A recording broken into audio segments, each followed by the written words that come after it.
कोई भी स्तुति कोई भी लिखता है दिन में उसका नाम जोड़ देते हैं, अंतिम पंक्ति में नाम जोड़ देते हैं। इसलिए भोला शंकर भवदुख कापो ने, भोला शंकर नो भवदुख कापो, क्योंकि असाध्य कोई रोग हुआ था शंकरदान गढ़वी को, उसने भगवान शिव जी की शरणागति स्वीकार दी।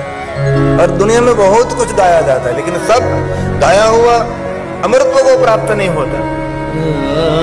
बहुत कम स्तुति अमरत्व को प्राप्त होती है।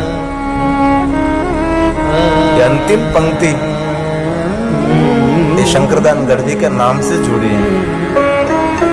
भोला शंकर नो भवदुख कापो, नित्य सेवा शुभ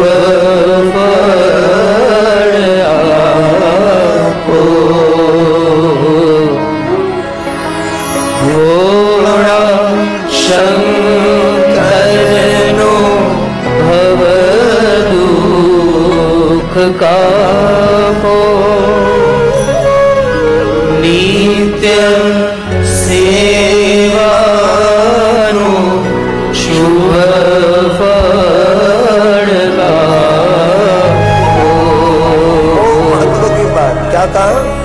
तारो मान मद गालो सदा भक्ति आपो, दया करी शिव दर्शन,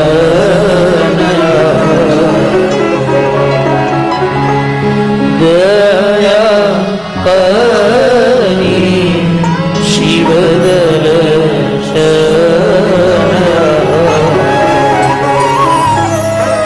भगवान शिव जी की महिमा कहना, सुनना, सुनाना और समझाना संभवे नहीं, सर्वथा कभी नहीं। असित गिरी समम स्यात् कज्जलम सिंधु पात्र। ये भगवान शिव की महिमा है, कोई कह नहीं सकता, कोई वहां पहुंच नहीं सकता।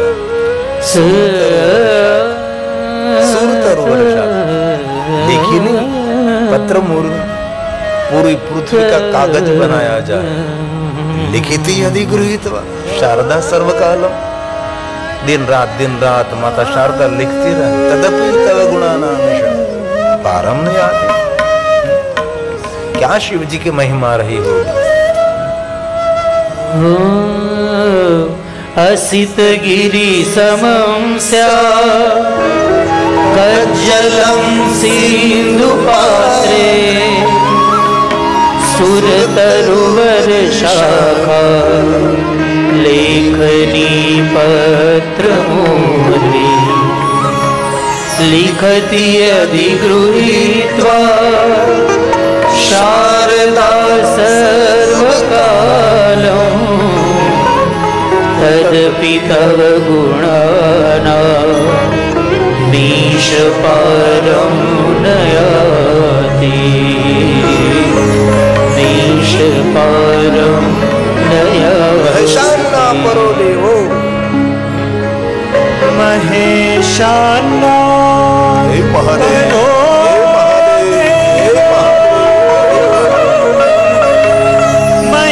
आपके समान कौन हो सकता है? जगत का सर्जन, जगत का पोषण भगवान महादेव आपका अघोर मंत्र के समान कौन है? हे महादेव, नास्ति तत्त्वं परं, हे महादेव, नास्ति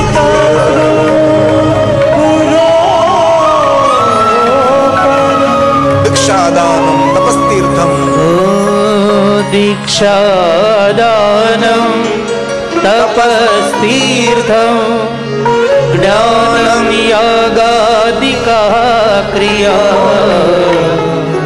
महिमस्तव पाठस्य कला नार्हति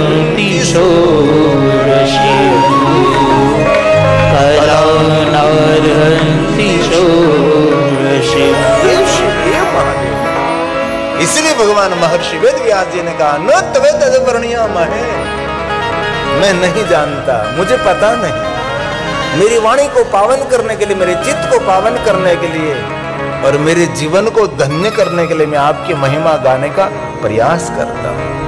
आप जगत के पिता हैं, जगत पीतरम शंभु जगत मातरम शिवा, माता च पार्वती देवी पिता देवो महेश्वर। अरे सबके माता पिता, हम किसके संतान?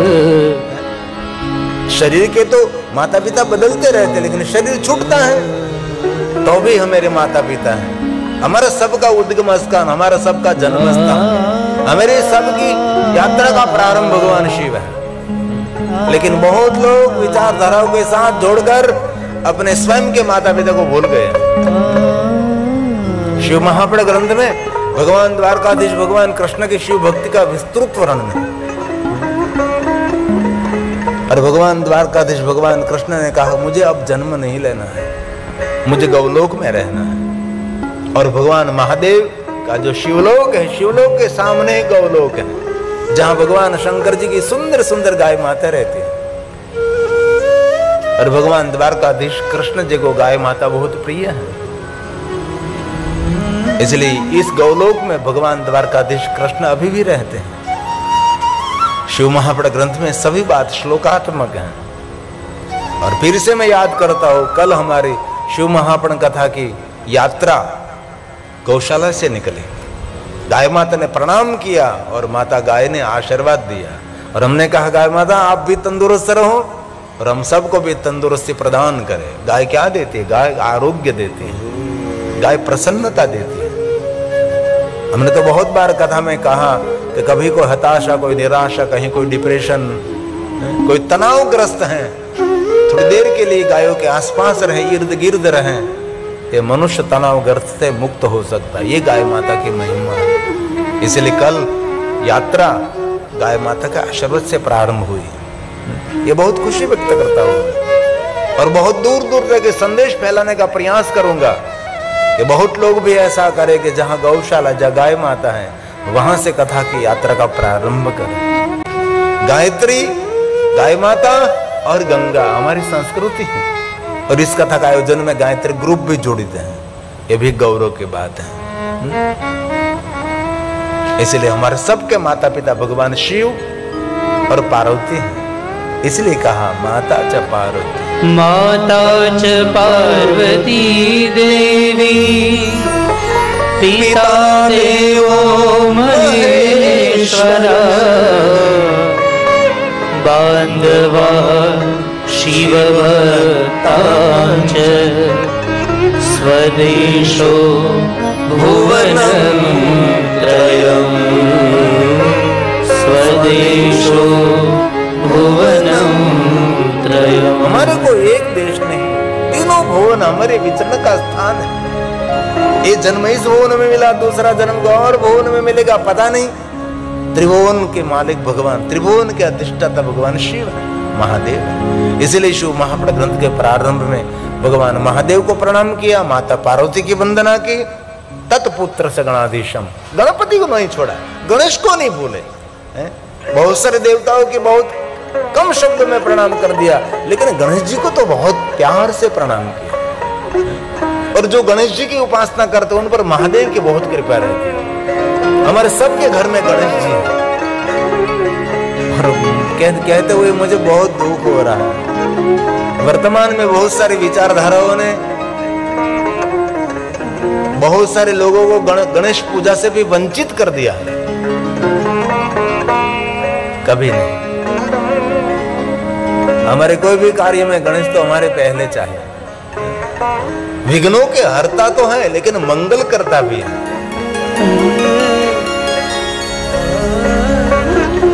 विघ्नेश्वर, विघ्नेश्वराय वरदाय सुरप्रियाय, देवताओं को बहुत प्रिय, सुरप्रिय देवताओं उनको बहुत प्रेम करते हैं।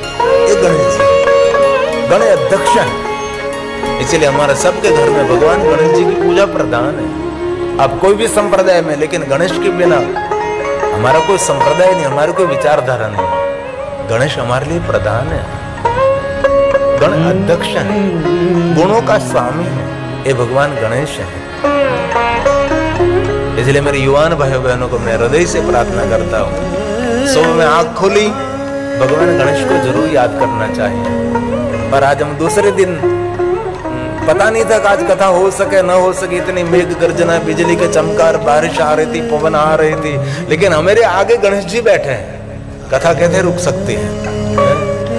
गणेश जी विराजमान है, व्यासपीठ के आगे गणेश भगवान विराजमान, विघ्नों को हटा देते हैं, दूर कर देते हैं। ये गणेश जी की अद्भुत एक महिमा है। विघ्नेश्वराय वरदाय सुरप्रियाय लंबोदराय सकलाय जगद्विताय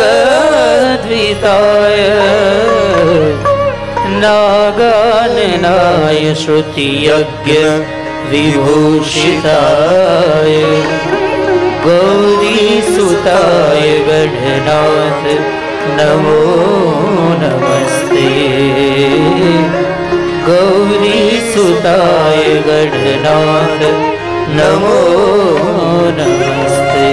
और बहुत बार कहा और भी कहता हूँ, मेरी युवान भाई बहनों को हृदय से एक प्रार्थना, अन्य स्तोत्र आपको कंठस्थ न हो सके कोई बात नहीं, लेकिन गणेश जी के 12 स्तोत्र तो जरूर कंठस्थ करें।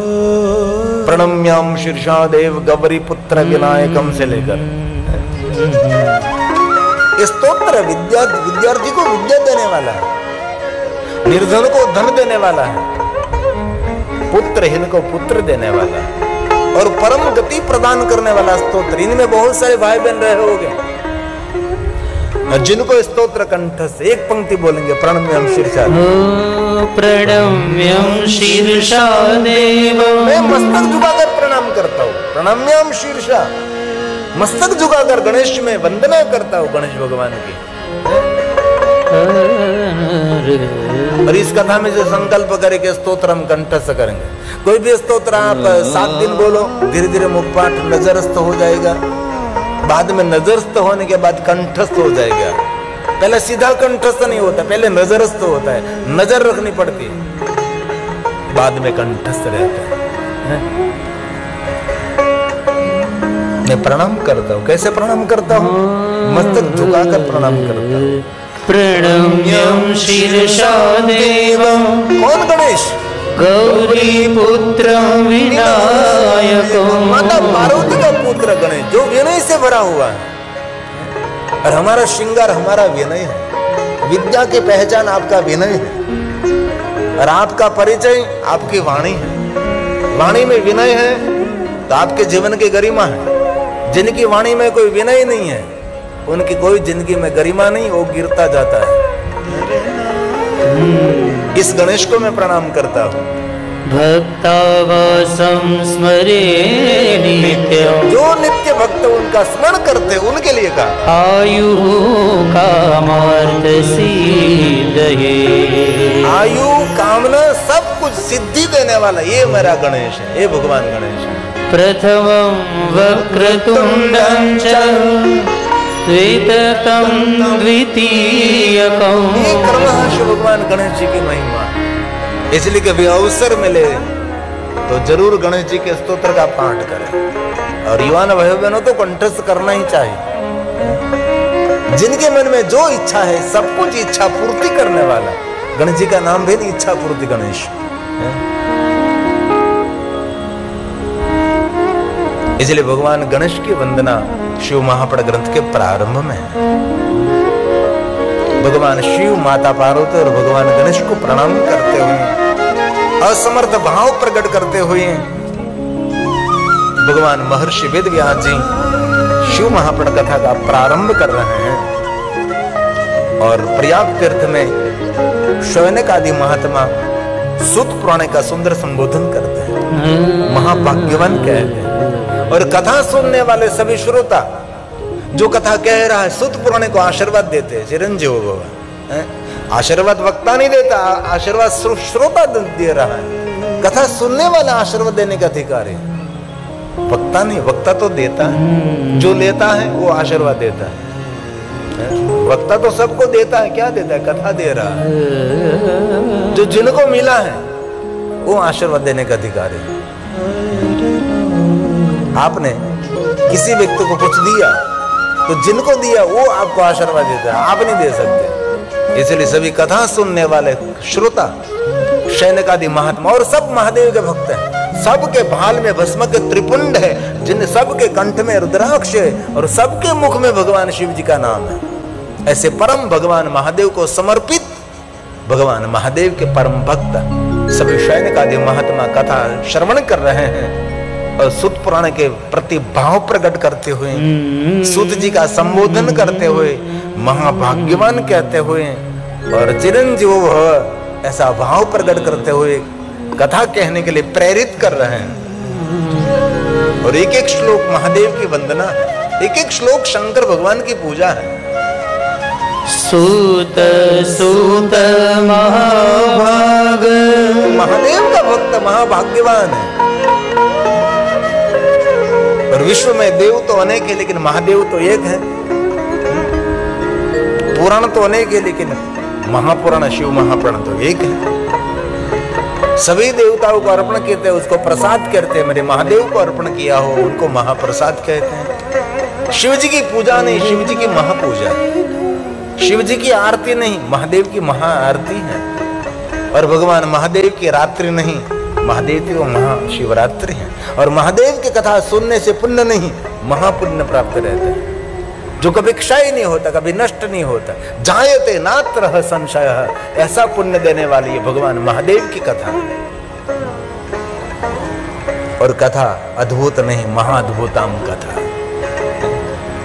कथा सुनने वाला भाग्यवान नहीं, कथा श्रवण करने वाला महाभाग्यवान है। अभी आपका चित्त, आपका मन भगवान महादेव में जुड़ा है, क्योंकि कथा एक मन की श्रेष्ठ यात्रा है। आप भगवान महादेव की महिमा सुन रहे, भगवान शंकर जी की महिमा श्रवण कर रहे हैं, इसलिए महाभाग्यवान है आप। सूत सूत महाभाग, चिरंजीव सुखी भव। सुखी थाओ, सुखी थाओ। यशा वयसि न स्तात, शंकरो परम कथा।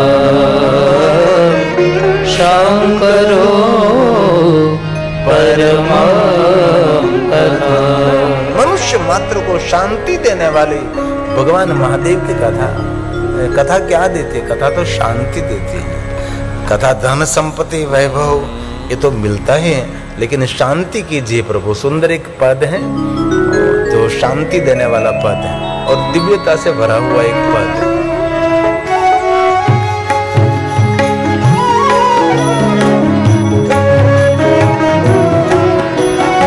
आपके पास सुख है लेकिन शांति नहीं है, तो आपने सुख सगवड़ में शोधा होगा।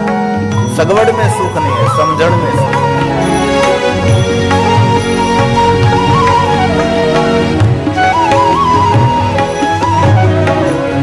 शांति कीजिए प्रभु त्रिभुवन में। शांति कीजिए प्रभु त्रिभुवन में। जल में स्थल में और गगन में। जल में स्थल में और गगन में। अंतरिक्ष में अग्नि पवन में। अंतरिक्ष में अग्नि पवन में। औषधि वनस्पति वन उपवन में। औषधि वनस्पति वन उपवन में। सकल विश्व के जड़ चेतन में। सकल विश्व के जड़ चेतन में। शांति कीजिए प्रभु त्रिभुवन में। शांति कीजिए प्रभु।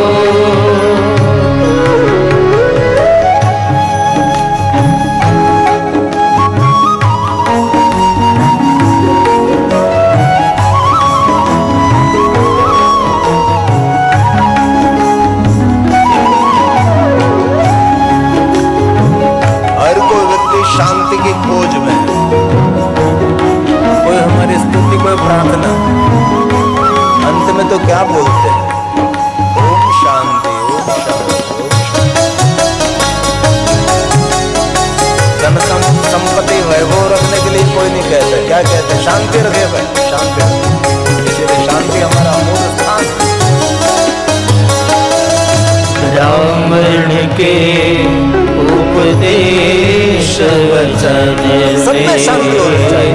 ब्राह्मण के उपदेश वचन में क्षत्रिय के द्वारा होरण में, क्षत्रिय के द्वारा होरण में वैश्य जनों के होवे धन में, वैश्य जनों के होवे धन में, और शूद्र के हो चरण में, और शूद्र के हो चरण में शांति राष्ट्र निर्माण सृजन में, शांति राष्ट्र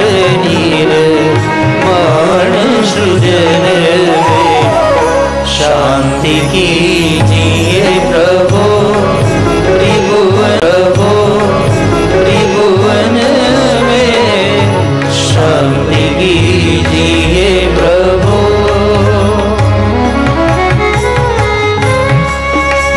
शांति मंत्र भी वनस्पति ही शांति। भगवान सबको शांति प्रदान, शांति दी और कुछ नहीं चाहिए। शांति, शांति कहाँ मिले? भगवान शिव के स्मरण से, भगवान शिव के चरणों से ये शांति। हरि यो शांति चाहिए, सबको शांति। पृथ्वी शांति, अग्नि में शांति, सरिता में शांति, समंदर में शांति, अग्नि भवन में शांति, ब्राह्मणों के वचनों में शांति, वनस्पतयः शांति, विश्वे देवाः शांति, ब्रह्म शांति, सर्वगं शांति, शांति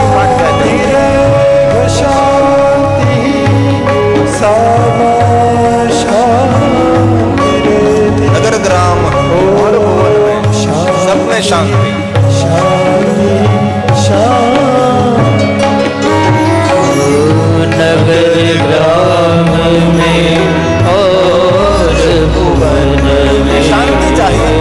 नगर ग्राम में और भुवन में जीव मात्र के तन में मन में, जीव मात्र के तन में मन में, और जगत के हो कण कण में, और जगत के हो कण कण में शांति कीजिए प्रभु त्रिभुवन में, शांति कीजिए प्रभु त्रिभुवन में शांति की